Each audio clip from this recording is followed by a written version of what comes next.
Hi everyone, warm welcome to the Literature Lok. I'm Neha Singh. चलिए आज हम करने वाले हैं जॉन मिल्टन के PYQs यानी previous year questions. My dear, मैंने जो है आपको 20 क्वेश्चंस करा दिए थे और मैं आपको बता दूं ये जो क्वेश्चंस हैं ये डिफरेंट एग्जाम्स में पूछे गए क्वेश्चंस हैं और ये मैं आपको यूथ बुक से कंप्लीट करा रही हूँ। जो यूथ की प्रीवियस ईयर की बुक आती है उससे कंप्लीट करा रही हूँ। अगर आपके पास नहीं है तो बिल्कुल वरी मत होइए, पूरी बुक कंप्लीट करवाऊंगी, आपको लेने की भी जरूरत नहीं है।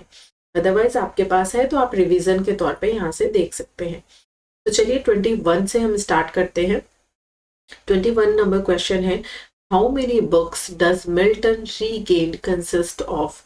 यानी कि हाउ ये जो पैराडाइज रीगेन है इसमें कितनी बुक्स हैं। मैं पेन ले लेती हूँ। ये आपसे पूछा जा रहा है बुक के नंबर। तो फर्स्ट ऑप्शन है आपका ऑप्शन नंबर ए यानी कि 3, बी यानी कि 8, सी 4 और डी 10।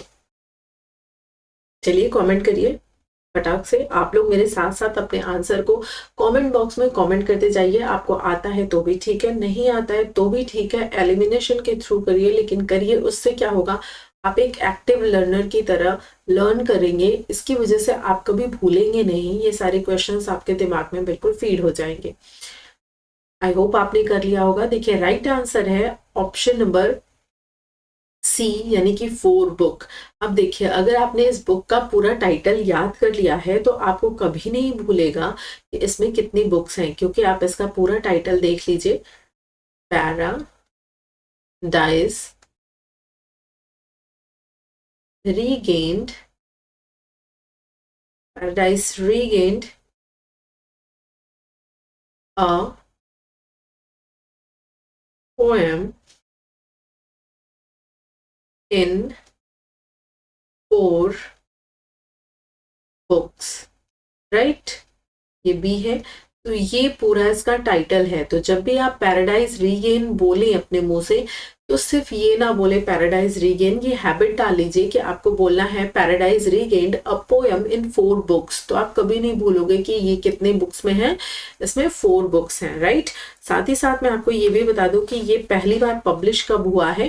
तो ये पहली बार पब्लिश हुआ है 1671 में। राइट, मेरा जो पढ़ाने का तरीका है, आपको 20 क्वेश्चंस यहाँ फॉर्मेट में जरूर मिलेंगे, लेकिन आई प्रोमिस यू कि आपको 20 क्वेश्चन से ज्यादा यहाँ पर मिलेंगे, क्योंकि जो मैं एडिशनल इंफॉर्मेशन देती हूँ वो जो इन्फॉर्मेशन है वो इतनी ज्यादा जरूरी है कि उनसे एग्जाम में क्वेश्चंस बन सकते हैं या ऑलरेडी बने हुए हैं। जैसे कि अभी मैंने ये फैक्ट बताया आपको कि 1671 में ये पब्लिश हुआ है, तो अलॉन्ग ये क्वेश्चन भी आ सकता है आपसे एग्जाम में कि पैराडाइज रीगेन कब पब्लिश हुई है। ठीक है, तो इस तरह से आपको ये चीजें भी ध्यान देनी है जो मैं एक्स्ट्रा फैक्ट बता रही हूँ। चलिए नेक्स्ट क्वेश्चन की तरफ बढ़ते हैं। अगला क्वेश्चन है, in which year John Milton born. ये क्वेश्चन तो बहुत इजी है, लेकिन इसके साथ कई बार प्लेस पूछ देता है या फिर डेट देकर पूछ देता है, इसलिए आपको ये क्वेश्चन बहुत ध्यान से पढ़ना है। ऑप्शन नंबर ए है 1608, बी है 1667, सी है 1690 या फिर डी है 1674। फटाफट से आंसर करेंगे आप मुझे। तो इसका राइट आंसर क्या हो जाएगा, जॉन मिल्टन जो है वो एक इंग्लिश पोएट थे और उनका जो बॉर्न है यानी उनका जो जन्म है वो कब हुआ था, 9 दिसंबर 1608। राइट, ब्रेड स्ट्रीट,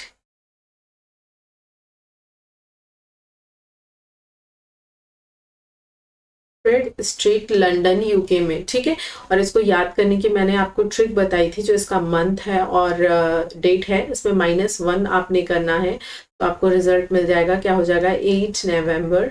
ठीक है, और ईयर जो आपका हो जाएगा वो है 1674। ठीक है, बर्नहिल रो लंदन, ये आपको याद रखना है। एक्चुअली इस तरह के जो क्वेश्चंस हमें लगता है बहुत इजी है, लेकिन एग्जाम में कई बार क्या है, कंफ्यूजन से इसमें मिस्टेक हो जाती है। इसलिए इस तरह के क्वेश्चन जितनी बार नजर के सामने से गुजरे ना उतना बेस्ट होता है। अगला क्वेश्चन देखिए, which poet made illustrations for Il Penseroso. अब देखिए ये क्वेश्चन तो बहुत ईजी है, आपने पढ़ा है, लेकिन अगर आपको इसका मीनिंग पता है तो। इलिस्ट्रेशन मतलब क्या होता है, चित्रण। क्या मतलब होता है, चित्रण। तो आपसे पूछ रहा है किस पोएट ने एल पेंसोरेशो का चित्रण। तो ऑप्शन क्या है, टी.एस. एलियट, मिल्टन, ब्लेक, या फिर आपके शेक्सपियर, स्पेंसर महोदय, सॉरी शेक्सपियर नहीं, स्पेंसर महोदय। तो इसमें से आपको बताना है। तो देखिए, आपको आंसर पता है तो मुझे कमेंट करिए। ऑप्शन नंबर सी इसका करेक्ट है, क्योंकि जो विलियम ब्लेक हैं इन्होंने काफ़ी सारी बातें बोली हैं, काफ़ी क्रिटिसाइज किया है। अब क्रिटिसाइज का मतलब ये नहीं होता है, ये अपने दिमाग में बहुत अच्छे से आप इसका मीनिंग समझ लीजिए कि क्रिटिसाइजेशन का मतलब ये नहीं होता कि हम किसी को क्रिटिक करें, किसी को उसके मतलब क्रिटिसाइज कर रहे हैं तो इसका मतलब ये नहीं है कि उसके बारे में बुरी बातें ही कहना। क्रिटिसाइजेशन मतलब होता है अच्छाई, यानी गुड एंड बैड दोनों के बारे में बात जब हम करते हैं उसको बोलते हैं क्रिटिसाइजेशन। ठीक है, बुरी बातें जो केवल करता है वो अलग चीज है। तो यहाँ पर आपको क्या है, इन्होंने जो बोला है विलियम ब्लेक ने, इन्होंने क्या किया है, एक कल आपने इनका स्टेटमेंट देखा होगा जिसमें इन्होंने बताया था कि जो जॉन मिल्टन है वो बिना जाने हुए, मतलब अननोइंगली वो क्या है, डेविल्स पार्टी से हैं। ठीक है, क्योंकि उनका मानना है कि ये इतना ज़्यादा डेविल को जिसे बोलते हैं, इतनी लाइंस इन्होंने प्रोवाइड की है अपने कैरेक्टर में, इतना मतलब अपने वर्क में इन्होंने इतना ज़्यादा बात की है इसके बारे में, इतनी इंपॉर्टेंट रोल दिया है, इस वजह से ये बोलते हैं कि ये किसके, डेविल के पार्टी से हैं जॉन मिल्टन बिना जाने हुए।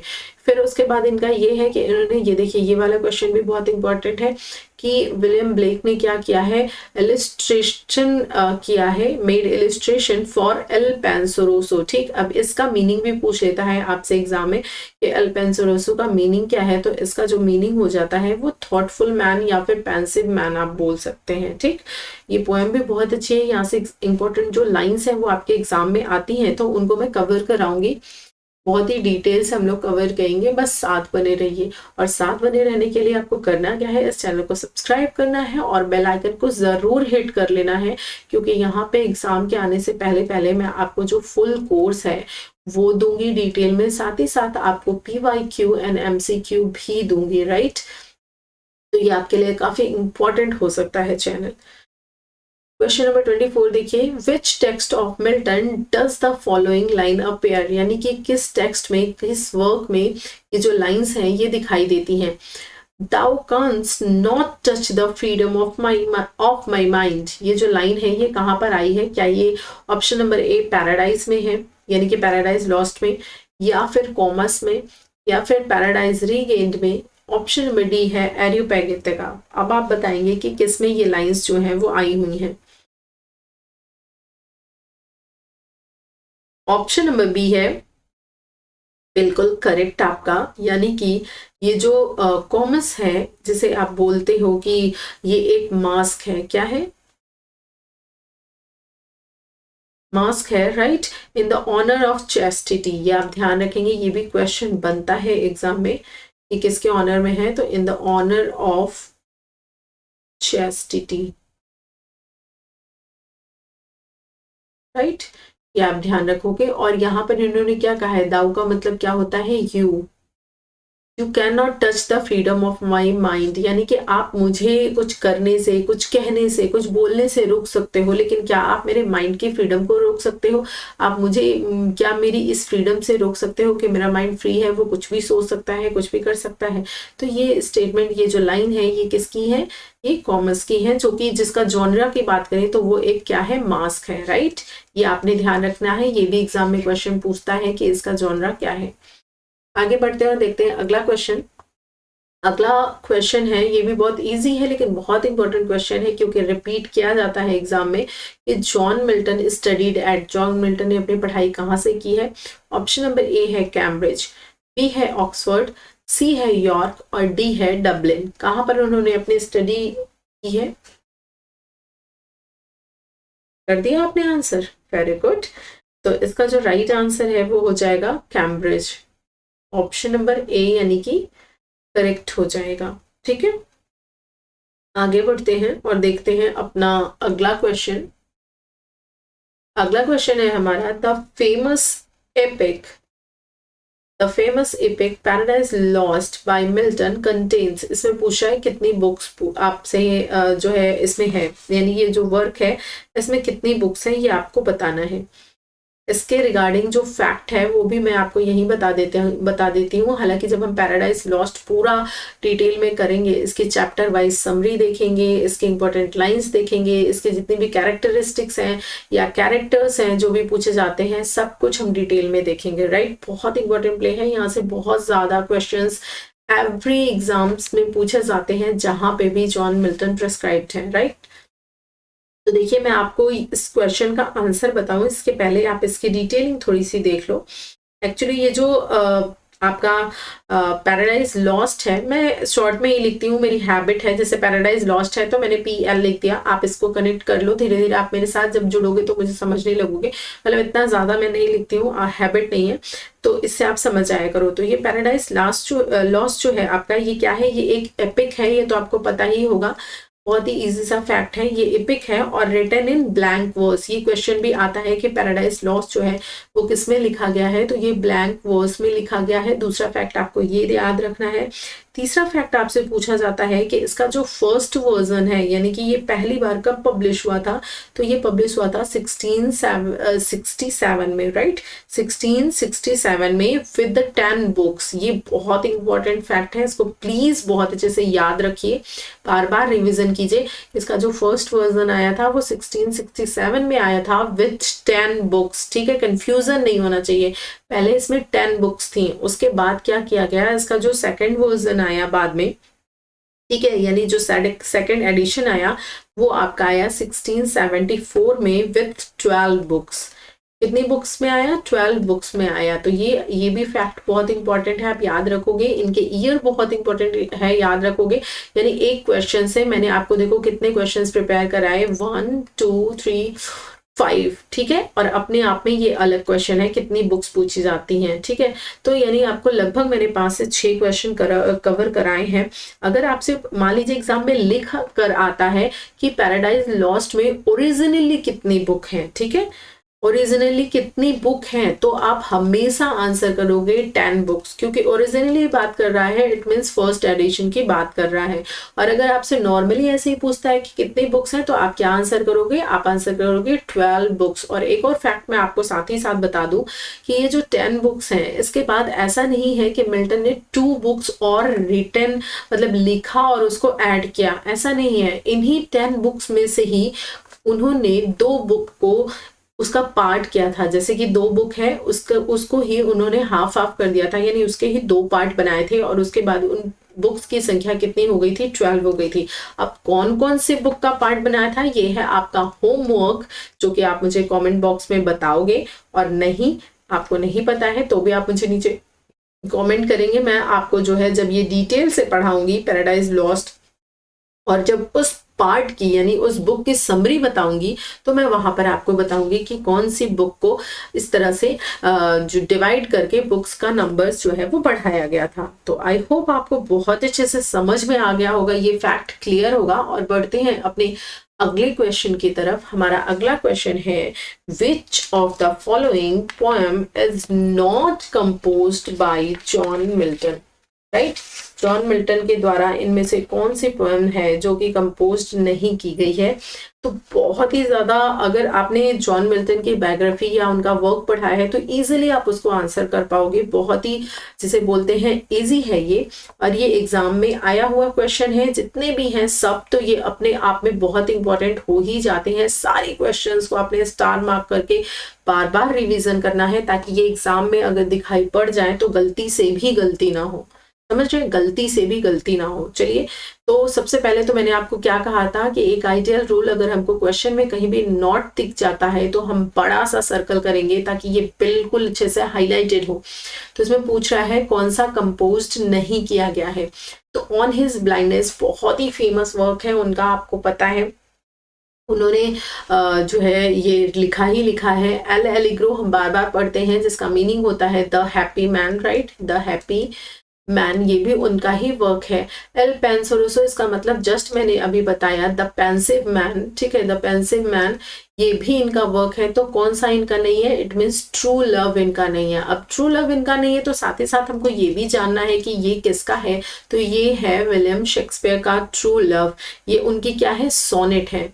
ठीक है, विलियम शेक्सपियर की ये सोनेट है। और अगर बात करें कि ये कौन सी सोनेट है, तो ये सोनेट नंबर 116 है। ठीक है, मैं एक चीज और आपको यहीं पर इन्फॉर्म कर दूं कि अगर आप मेरे साथ जुड़े रहते हो तो आपको विलियम शेक्सपियर के जो इम्पोर्टेंट वर्क्स हैं, यानी कि उनकी ट्रेजेडी हो गई, या फिर उनकी कॉमेडी हो गई, या फिर उनका हिस्ट्री प्ले हो गया, रोमन प्ले हो गया, ये सब तो मैं आपको पढ़ाऊंगी ही पढ़ाऊंगी। साथ ही साथ मैं आपको उनके सोनेट्स भी पढ़ाऊंगी। इट मीन्स उनकी सोनेट्स की जो भी इंपॉर्टेंट लाइन्स होंगी, या जो सोनेट पूरा इंपॉर्टेंट होगा, उनको भी हम लाइन बाय लाइन कवर करेंगे। चलिए आगे बढ़ जाते हैं। ये छोटी छोटी सी इंफॉर्मेशंस जो है, जो मुझे देनी रहती है आप लोगों को, मैं इन्हीं क्वेश्चंस के बीच में दे देती हूँ ताकि आपका टाइम किल ना हो और आपको इन्फॉर्मेशंस भी मिल जाए। राइट, देखिए क्वेश्चन नंबर 28 है, which is at once the child of Renaissance and Reformation। ठीक, एक्चुअली यहाँ पर ये गलत प्रिंट है, वही मैं बोल रही थी मैं क्या पढ़ रही हूँ। ये विच नहीं होगा, क्योंकि यहाँ पर पर्सन की बात की जा रही है और पर्सन के लिए हम यहाँ विच नहीं बल्कि हु का यूज करते हैं। ठीक, तो यहाँ पे होगा who is at once the child of renaissance and reformation, यानी किसके बारे में ये कहा जा सकता है। तो ऑप्शन नंबर ए है मिल्टन, बी है सिडनी, सी है आपका किड, और डी है नैश। तो आपको बताना है इसमें से राइट आंसर क्या है। तो देखिए मैं इसका आंसर बता देती हूँ। इसका राइट आंसर है जॉन मिल्टन, क्योंकि जॉन मिल्टन का आपको पता ही है जो बॉन्ड है वो 1608 में है और इनकी डेथ है 1674 में। तो ये कवर करते हैं इस पीरियड को, इसलिए इन्हें लेट बिलेटेड एलिजाबेथन पोइट भी कहा जाता है। जॉन मिल्टन को, इनको child of renaissance and child of reformation भी कहा जाता है। ठीक है, तो और एक चीज और आप जान लीजिए कि ये जो जॉन मिल्टन है, इन्होंने क्या किया है, मतलब इंग्लिश लिटरेचर में भी अपना योगदान दिया है। और इनका जो वर्क है on the morning of Christ nativity, on his blindness, Lycidas, commerce, ये सब क्या है, इंग्लिश लिटरेचर की देन है, यानी इन्होंने इंग्लिश लिटरेचर को ये देन दी है। राइट, तो आप इन सारी चीजों को भी याद रखोगे, ये सारी चीजें बहुत इंपॉर्टेंट है। बढ़ते हैं अगले क्वेश्चन की तरफ। अगला क्वेश्चन है हमारा, Which one of the following is a pastoral elegy। ठीक है, तो जब आप एलिजी पढ़ोगे, मैं आपको पढ़ाऊंगी तो मैं आपको लगभग 20 या उससे ज्यादा ही राइटर और उनकी जो एलिजीज हैं उनके लिस्ट दूंगी, और उन्होंने कितनी एलिजी, मतलब उनका जो कलेक्शन है उसमें कितनी एलिजी हैं, वो कब पब्लिश हुई हैं, कब आई हैं, वो दूंगी। इसको आप अगर याद कर लोगे तो इस तरह के क्वेश्चंस आपके बहुत इजीली सॉल्व हो जाएंगे। ठीक है, क्योंकि ये तो आपके राइटर जो हैं कि आपके कोर्स में है, इस वजह से आपको इनका थोड़ा डिटेल नॉलेज होगा, लेकिन जो आपके कोर्स में नहीं है, लेकिन वो क्वेश्चन अगर एलिजी से बन रहा है तो इस तरह के जो मैं इन्फॉर्मेशन आपको दूंगी वहां से वो सॉल्व हो जाएंगे। तो इस सीरीज को भी जरूर देखिएगा, जो कि मैं आपको फॉर्म्स ऑफ लिटरेचर कंप्लीट कराऊंगी। राइट, चलिए तो बताइए इसमें से कौन सा जो है वो पास्टोरल एलिजी है। ऑप्शंस देख लीजिए, आप पढ़ लीजिए, फटाफट से मुझे आंसर कीजिए। 29 का आंसर दीजिए। जी हाँ, आप बिल्कुल सही हैं, और कल इसके बारे में हमने जिक्र भी किया था कि जो लिसिडस है ये एक पास्टोरल एलिजी है, और इन्होंने अपने फ्रेंड, बहुत अच्छे फ्रेंड जो एडवर्ड किंग है, उनको ये डेडिकेट किया है। ठीक है, और ये 1637 में जो है वो रिटन है। एंड अगर बात किया जाए इसके पब्लिशिंग ईयर की, तो ये पहली बार जो एलिजी का उनका कलेक्शन था उसमें आया था 1638 में। ठीक, आगे बढ़े। क्वेश्चन नंबर 30 है, Who of the following was the first to suggest that Saturn is the real hero of Paradise Lost। बहुत ही इंपॉर्टेंट है ये स्टेटमेंट, बार बार एग्जाम में पूछा जाता है। और एक चीज तो आप इतना ये समझ लीजिए कि जैसे आप किसी भी ऑथर की, किसी भी राइटर की बायोग्राफी याद करते हो, पढ़ते हो, उनकी इंपॉर्टेंट वर्क पढ़ते हो ना, उतना ही इंपॉर्टेंट, या कह लीजिए उससे थोड़ा ज्यादा इंपॉर्टेंट, जो अदर्स राइटर्स ने उनके ऊपर कॉमेंट किया होता है, या जो क्रिटिक्स होते हैं उनके जो स्टेटमेंट्स होते हैं, वो बहुत इंपॉर्टेंट होते हैं। अगर वो किसी अच्छे वर्क या पर्सनली उनके ऊपर होते हैं तो वहां से बहुत एग्जाम में क्वेश्चन पूछे जाते हैं। तो ऐसे क्वेश्चंस आपको ढूंढ कर उनको कलेक्ट करना है, लिखना है और लर्न करना है। तो इसका राइट आंसर आप बताइए क्या है। क्या वो ड्राइडन है, ऑप्शन नंबर बी ब्लैक हैं, सी जोसेफ एडिसन है, या फिर सैमुअल जॉनसन है। कौन है जिन्होंने कहा है, जिन्होंने फर्स्ट ये सजेस्ट किया है कि सैटर्न को जो है वो पैराडाइज लॉस्ट का रियल हीरो होना चाहिए? हाँ बिल्कुल, आप सही गेस कर रहे हैं। ऑब्वियसली किसने बात की है, तो ब्लेक ने बात की है। ठीक है, इनका तीसरा फैक्ट जो है इनसे रिलेटेड हम देख रहे हैं विलियम ब्लेक से, जो कि जॉन मिल्टन या उनके वर्क के ऊपर है।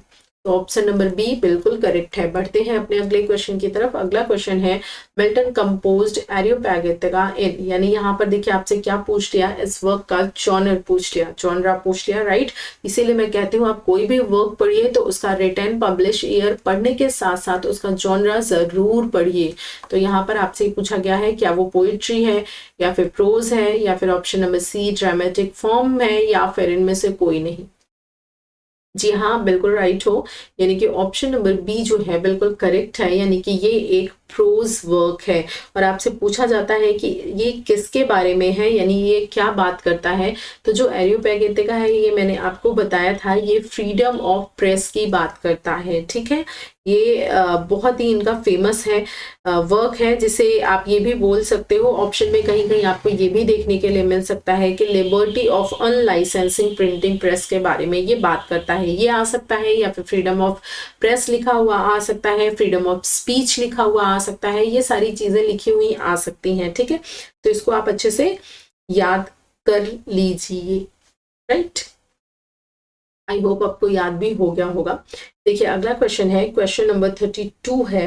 ये क्या बोल रहा है, what impelled Milton the puritan to employ the mask and compose Comus. ठीक है, क्या उनको एम्प्लॉय करता है मास्क और कॉमर्स को कंपोज करने के लिए? देखिए कॉमर्स कंपोज करने के लिए ऑप्शन नंबर आपका ए क्या है, to reuser in masquing into the puritan society. Option number B है to emphasize the virtue bracket में of an individual over debauchery in the court.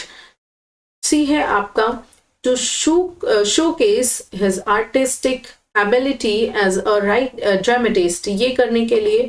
ठीक है, या फिर to celebrate the elevation of an earl to lord, या अपने Lord को प्रदर्शित करने के लिए, उनको सेलिब्रेट करने के लिए ये, या फिर to prove that his genius includes this skill too, यानी उनकी जीनियस जो है, यानी उनकी जो बुद्धिमानी है वो इस स्किल को भी रखती है। तो क्या है, क्या इम्पैक्ट करता है? तो देखिए ऑप्शन नंबर बी करेक्ट है, राइट, कि ये एम्फसाइज, ये जोर देने के लिए कि जो वर्च्यू है, वर्च्यू मीन्स क्या होता है, गुड, राइट। तो ये जो वर्च्यू है ओवर, इसका भी आपको जो मीनिंग है वो मैं बता देती हूँ, ताकि इससे क्या होगा आप भूलोगे नहीं एग्जाम में। भ्रष्टाचार आप बोल सकते हो, या भद्र बोल सकते हो। ठीक है, भद्र बोल सकते हो, ये इसका मतलब होता है भद्र आचरण। ठीक, तो कोर्ट में जो फैला हुआ भ्रष्टाचार है या जो भद्र आचरण है उस पे वर्च्यू को एम्फसाइज करने के लिए। ठीक, ऑप्शन नंबर बी बिल्कुल करेक्ट है।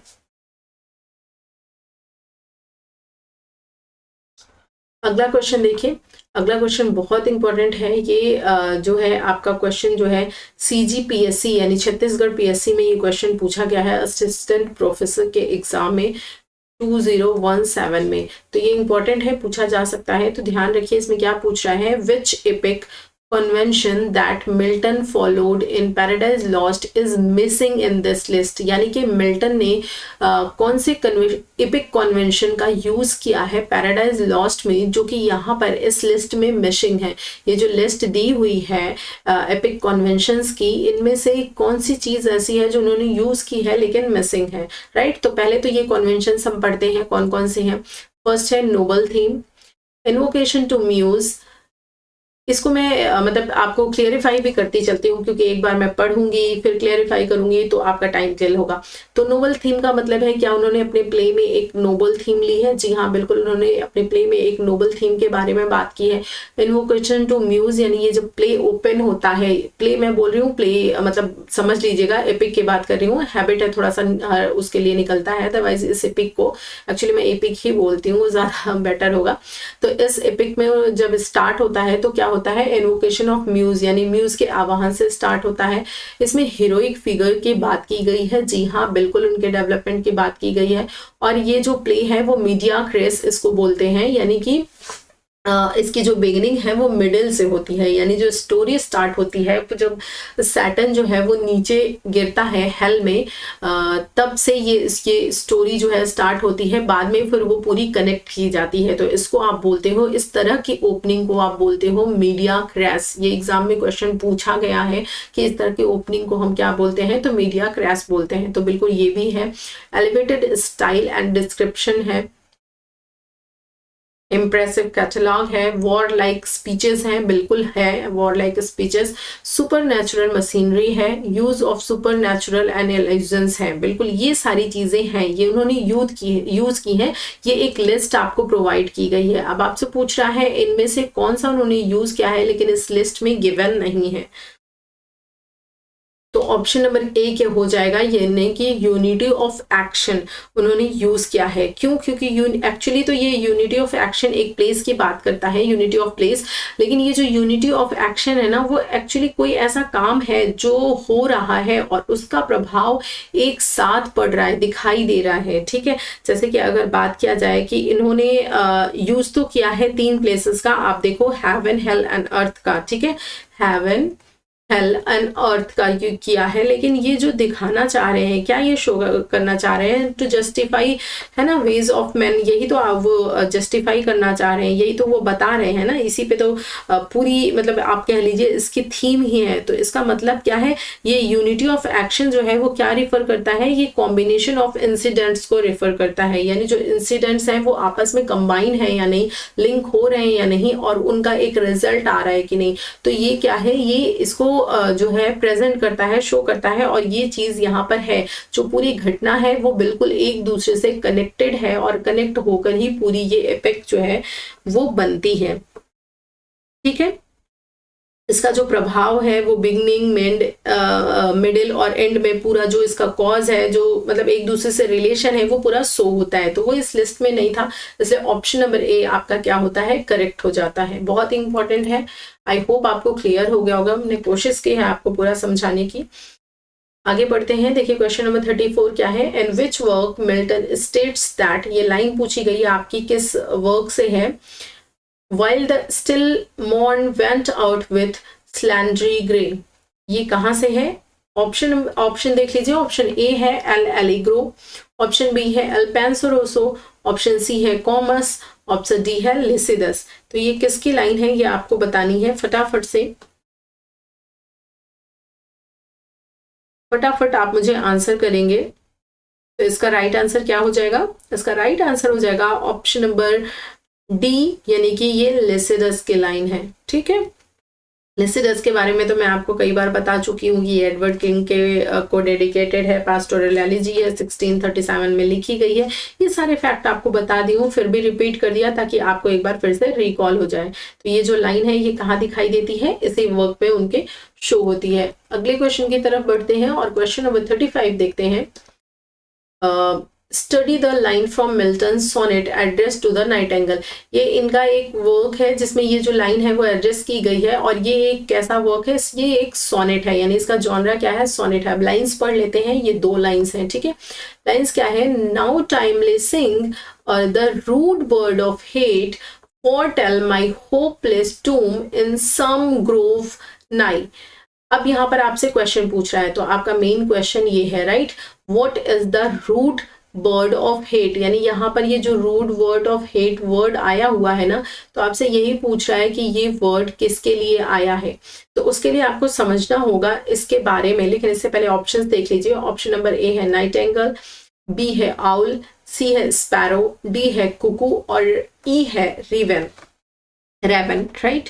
तो बताइए इसका सही आंसर क्या हो जाएगा।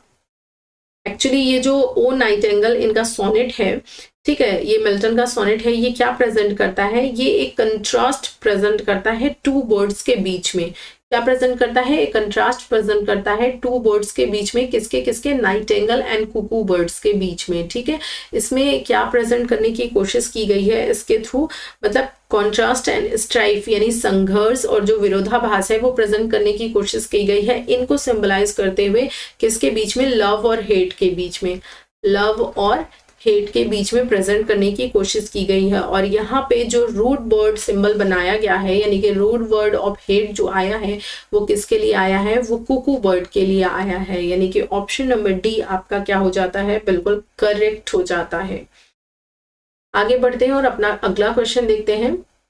Through which work does Milton intend to justify the ways of God to man? बहुत इंपॉर्टेंट क्वेश्चन है, इजी भी है, कई बार एग्जाम में आया भी है कि किस वर्क के थ्रू उन्होंने ये बताया है, इंटेंट क्या है।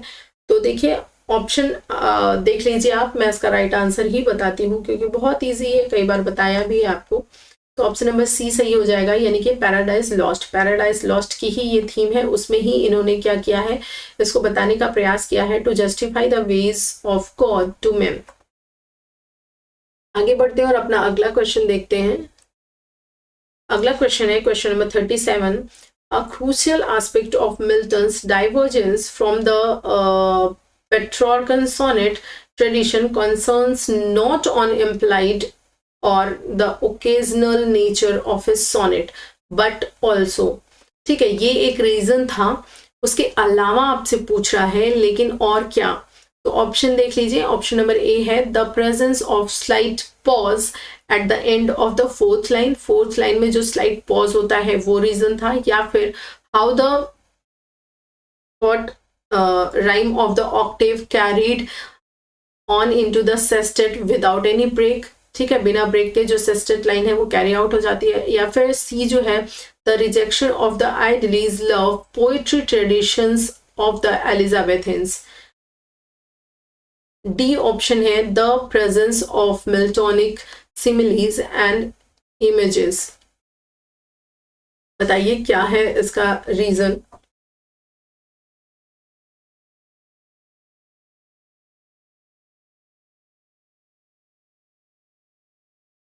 कर रहे हैं आप कमेंट, चलिए बताइए। डाइवर्जेंस मतलब क्या होता है, डाइवर्जेंस मतलब होता है अलग होना, अलग होना किससे, फ्रॉम पेट्रार्कन सोनेट ट्रेडिशन से, ठीक है, और उसका कंसर्न क्या था ये आपको बताना है, और दूसरा आपसे पूछा है, ठीक, concern not to implied or the occasional nature of his sonnet but also.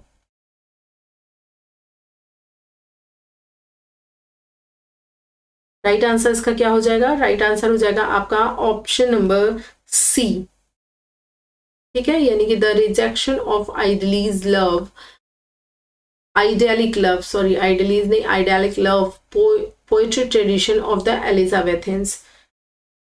ठीक, एक टाइम पीरियड था जो कि आप कह सकते हो 1630 से लेके 1640 तक का जो टाइम पीरियड था, उस समय एक पॉलिटिकल ओपिनियन जिसे कह लीजिए, या आप कह सकते हो कि इस तरह की पॉलिटिक्स वहाँ पर उस समय फॉर्म हो रही थी कि पोलराइजेशन हो रहा था, और वो पोलराइजेशन क्या था, जो किंग चार्ल्स फर्स्ट थे, राइट, किंग चार्ल्स फर्स्ट एक, और दूसरी तरफ जो प्यूरिटन्स थे यानी कि ओलिवर क्रॉमवेल के आप कह सकते हैं समर्थक, तो ये क्या हो रहा था, पोलराइजेशन हो रहा था, और उसी समय एक ग्रुप जो है वो फॉर्म होकर आया था, जो कि जिसे आप कह सकते हो a group of monarchist collectively जिनको कहा जाता था। क्या आपने इनके बारे में पढ़ा भी होगा, नहीं पढ़ा है तो आपको इसको डिटेल से पढ़ना भी है। कैवलियर पोएट बहुत इंपॉर्टेंट टर्म है, आप इसको पढ़ सकते हैं।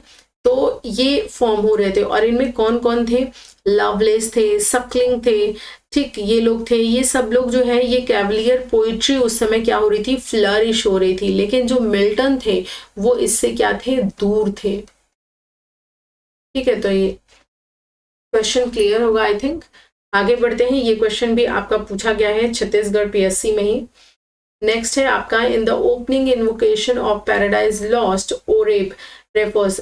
स्टार्टिंग की जब आप लाइंस पढ़ते हो ना, पैराडाइज लॉस्ट की जो स्टार्टिंग लाइंस है यानी इंट्रोडक्शन लाइंस जो है, जहाँ से स्टार्ट होता है, जहाँ पे इन्वोकेशन ऑफ म्यूज है, इन्वोकेशन ऑफ म्यूज है, तो वहां पर ये आता है, ये वर्ड आता है ओरेब। तो पूछा जा रहा है कि ये किसको रेफर किया गया है, कि ये किसके लिए है, क्या स्पिरिट या फिर सियोल, ऑप्शन नंबर बी सी है माउंटेन ओरेब, या फिर ऑप्शन नंबर डी एवोनी, किसके लिए है, बताइए, एवोनियन के लिए है, स्पिरिट के लिए है, सियोल के लिए है, या फिर माउंटेन होरेब के लिए है। बिल्कुल सही जवाब ऑप्शन नंबर सी करेक्ट है, यानी कि माउंटेन होरेब की बात हो रही है। यहाँ पर आपका जो ये स्टार्ट होता है, मैंने आपको बताया ही, ये किससे स्टार्ट होता है, इन्वोकेशन ऑफ म्यूज से स्टार्ट होता है, इन्वोकेशन से स्टार्ट होता है माउंट सीएल से, जो कि ये जो है आपका माउंट होरेब, ये किसके पास है, माउंट सेल के पास में है।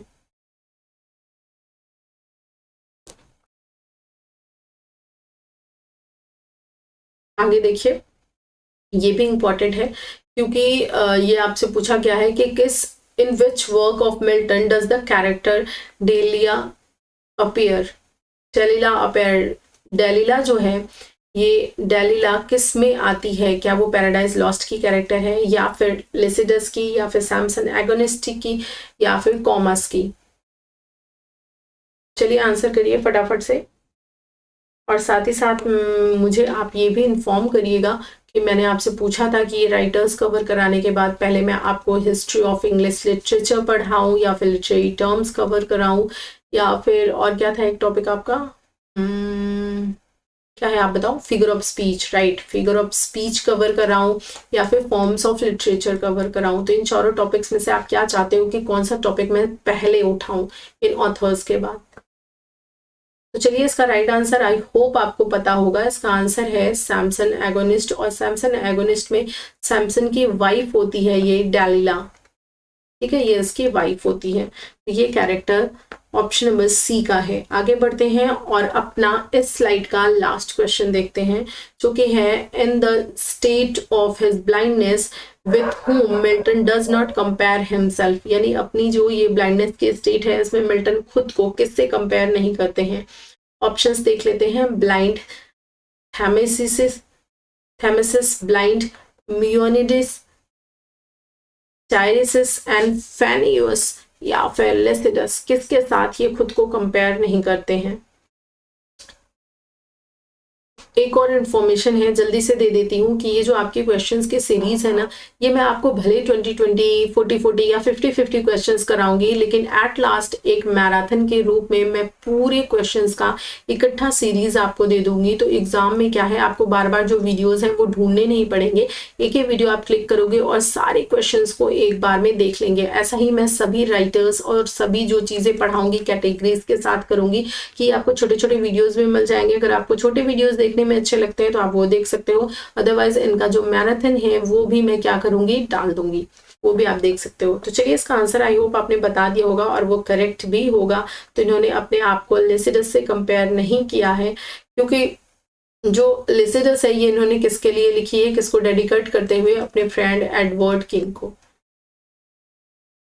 Clear, I hope. कहीं कोई कंफ्यूजन है, किसी क्वेश्चन में कुछ नहीं समझ में आया, या कोई भी टॉपिक में पढ़ाती हूँ नहीं आपको समझ में आता है, डेफिनेटली आप कमेंट बॉक्स में नीचे मुझे क्वेश्चन पूछ सकते हैं। और मैं आपसे ये कहूंगी कि साथ ही साथ आप एक काम और करिए, आप मुझे सजेशन भी दे दीजिए कि आपको लगता है अगर कुछ सुधार करने की ज़रूरत है तो ज़रूर मैं उस पर वर्क करूंगी। और अगर आपको वीडियोस पसंद आते हैं, आपको लगता है मेरा वे ऑफ टीचिंग अच्छा है, सब कुछ ठीक है, आपको पसंद आता है मेरा तरीका, तो प्लीज़ वीडियोस को लाइक ज़रूर कीजिएगा, क्योंकि ये मुझे क्या, सभी काम करने वाले जो भी यूट्यूब पे लोग वर्क कर रहे हैं उनको ये मोटिवेशन देता है। तो ज़रूर इसे हिट करिएगा। ये आपके लिए बहुत छोटी सी चीज़ होगी, कुछ सेकंड्स की चीज़ होगी, लेकिन हमारे लिए बहुत बड़ा मोटिवेशन, एक फूड की तरह काम करता है, एनर्जी देता है हमें। आई होप आपको चीज़ें क्लियर होंगी। मिलूंगी नेक्स्ट वीडियो में, तब तक के लिए खुश रहिए, अच्छे से पढ़ाई कीजिए, अपनी लाइफ के साथ साथ और लोगों की लाइफ में भी पॉजिटिविटी ऐड करते रहिए। Bye bye and take care.